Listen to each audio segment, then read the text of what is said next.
In reflecting on what is conceptualized as life, one can say that nothing and no one has a full life, however uplifting it may seem, until they face and overcome themselves.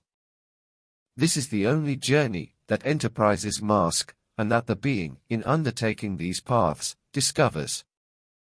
This is the great value of these journeys, that is, giving the being, the author's vision.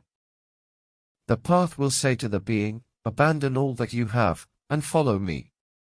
The book emphasizes what this means, which is to follow the real being that one truly is, not to follow any other being, myth, or imposed entity.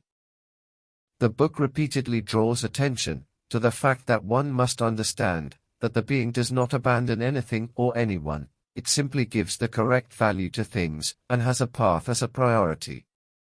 When one knows this, they also know that they will never be alone, but will face within themselves their greatest enemies, who must under no circumstances be underestimated. Whenever the being intuits, they should embark on these journeys that take them out of the everyday, and repeat them, if they wish.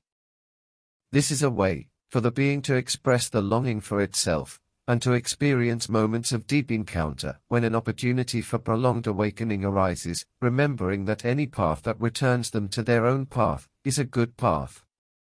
This emphasizes that, rather than saying any path belongs to the being questions destiny and its author. With a slightly sharper vision, it will not take much knowledge to understand that character, man, God, and the being emerge from the mind that produces them, and that the mind emerges from the being itself.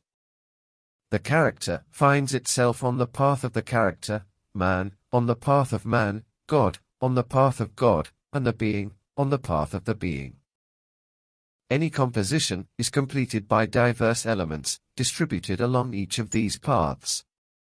What seems complex is simple and easy to understand. Stillness brings peace and silence.